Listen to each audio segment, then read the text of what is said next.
साथियों नमस्कार। पटना बिहार से मैं अमिताभ कुमार दास, आईपीएस 94 बैच, और आप देख रहे हैं मेरा अपना यूट्यूब चैनल दास बोले बिंदास। क्योंकि जब बुज़दिलों ने मुंह में दही जमा लिया हो तो दास का बिंदास बोलना जरूरी हो जाता है। साथियों, पूर्व आईपीएस ऑफिसर अन्नामलाई ने भारतीय जनता पार्टी से इस्तीफा दे दिया है। तमिलनाडु की राजनीति में ये एक बड़ी घटना है। इस वीडियो को आखिर तक दिल थाम कर देखिए। साथियों, कहानी शुरू से शुरू करते हैं। कप्पू स्वामी अन्नामलाई, जिन्हें संक्षेप में के अन्नामलाई कहा जाता है, तमिलनाडु के रहने वाले हैं। पढ़ने लिखने में काफी तेज थे और +2 की पढ़ाई करने के बाद इन्होंने कोयम्बटूर के एक कॉलेज से बीटेक की पढ़ाई की, यानी इंजीनियर बन गए। इसके बाद मैनेजमेंट की पढ़ाई करने के लिए ये लखनऊ पहुंच गए। लखनऊ में आईआईएम है, इंडियन इंस्टीट्यूट ऑफ मैनेजमेंट, भारतीय प्रबंधन संस्थान। वहां से अन्नामलाई ने मैनेजमेंट की पढ़ाई की। इसके बाद इन्होंने यूपीएससी की सिविल सेवा की परीक्षा दी और 2011 में इनका चयन हो गया इंडियन पुलिस सर्विस के लिए, भारतीय पुलिस सेवा के लिए। और आईपीएस जो है वो एक अखिल भारतीय सेवा है, ऑल इंडिया सर्विस है, इसलिए उसमें उसके अधिकारियों को कैडर बांटा जाता है। किसी को पंजाब कैडर, किसी को बंगाल कैडर, किसी को बिहार कैडर। तो अन्नामलाई को कर्नाटक कैडर मिल गया। उसके बाद उन्होंने कर्नाटक में आईपीएस की नौकरी शुरू की और वहां उनकी छवि एक कड़क, तेज तर्रार, ईमानदार आईपीएस ऑफिसर की बनी। इसी बीच अन्नामलाई ने कैलाश मानसरोवर की यात्रा कर ली। अब आप पूछेंगे कि कैलाश मानसरोवर क्या है? तो कैलाश एक पहाड़ का नाम है और मानसरोवर एक झील का नाम है, लेक का नाम है। ये कैलाश मानसरोवर तिब्बत में है, यानी कि चीन के अधीन है, और यहां जाने के लिए चाइना का वीजा लेना पड़ता है। हिंदू मिथोलॉजी के मुताबिक, हिंदू पुराणों के मुताबिक कैलाश मानसरोवर जो है वो भगवान शंकर का वास है, वहीं भगवान शिव रहते हैं। तो यहाँ की जो यात्रा होती है कैलाश मानसरोवर की, ये बहुत कठिन यात्रा होती है। बहुत ऊंचाई पर यह जगह है जहाँ ऑक्सीजन की मात्रा बहुत कम होती है और बड़े बड़े पहलवान ये यात्रा नहीं कर सकते हैं, और बहुत मेडिकल जांच के बाद ही इस यात्रा की अनुमति दी जाती है। और इस यात्रा के शुरू में ही ये फॉर्म भरवा लिया जाता है कि यदि आपकी जान चली जाए तो फिर आपके शव को, आपकी लाश को भारत वापस नहीं लाया जाएगा, तिब्बत में ही, चीन में ही उसका अंतिम संस्कार होगा। ये सारी बातें फॉर्म में भरवा ली जाती। तो अन्नामलाई निकल गए कैलाश मानसरोवर की यात्रा पर। इस यात्रा से जब वो लौटे तो उनको खुद में कुछ परिवर्तन महसूस हुआ। उनको लगा कि जिंदगी को नए नजरिए से देखने की जरूरत है, और उन्हें लगा कि इंडियन पुलिस सर्विस में रहकर वे अपनी जिंदगी के मकसद को पूरा नहीं कर पा रहे हैं। तो 8 साल की नौकरी करने के बाद अन्नामलाई ने 2019 में इंडियन पुलिस सर्विस से इस्तीफा दे दिया। और लगता है कि कैलाश मानसरोवर की यात्रा ने उनकी बुद्धि भ्रष्ट कर दी थी, क्योंकि उसके बाद वो नालायक नरेंद्र मोदी के फैन बन गए, प्रशंसक बन गए, और अन्नामलाई भारतीय जनता पार्टी में शामिल हो गए। ये बात सन 2020 की है। बीजेपी ने तुरंत उनको तमिलनाडु प्रदेश का उपाध्यक्ष बना दिया, वाइस प्रेसिडेंट बना दिया, और थोड़े वक्त बाद ही अन्नामलाई को तमिलनाडु भाजपा का अध्यक्ष बना दिया गया, यानी वो प्रेसिडेंट बन गए तमिलनाडु के बीजेपी का।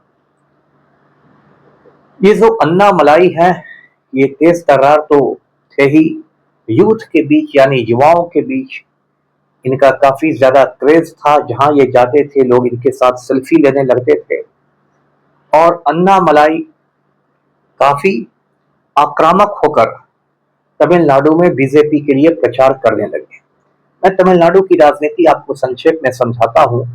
लगभग 50 वर्षों से तमिलनाडु की राजनीति पर दो द्रविड़ पार्टियां हावी रही। एक है डीएमके और दूसरी है एआईएडीएमके, ऑल इंडिया अन्ना डीएमके। तो तमिलनाडु में इन्हीं दो पार्टियों के लोग ज्यादा सीएम बनते रहे पिछले 50 वर्ष में।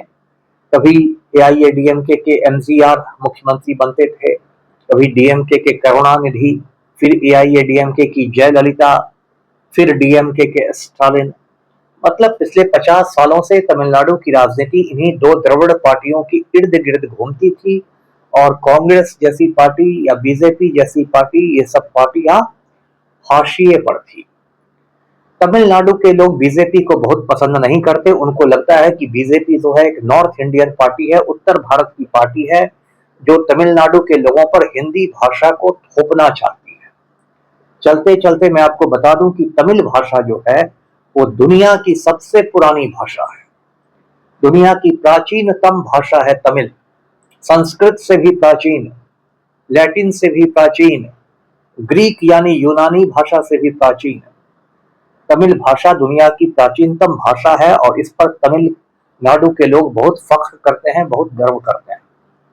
तो उनको लगता है कि बीजेपी तमिल लोगों पर हिंदी लादना चाहती है, इसलिए बीजेपी से वहां के लोग खफा रहते हैं।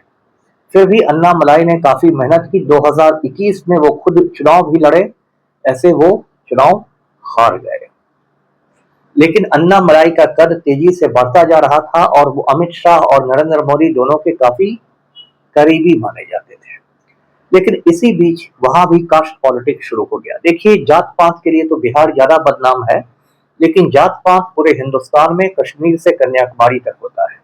ये जो अन्नामलाई है ये गोंडर जाति के से है। गोंडर जाति जो होती है पिछड़ी जाति होती है, बैकवर्ड कास्ट होता है। और तमिलनाडु में एक और बहुत बड़े गौंडर नेता हैं, गौंडर जाति के ही हैं, उनका नाम है पलानीसामी। वो थोड़े समय तक वहां के मुख्यमंत्री भी रहे थे और अभी एआईएडीएमके के नेता हैं।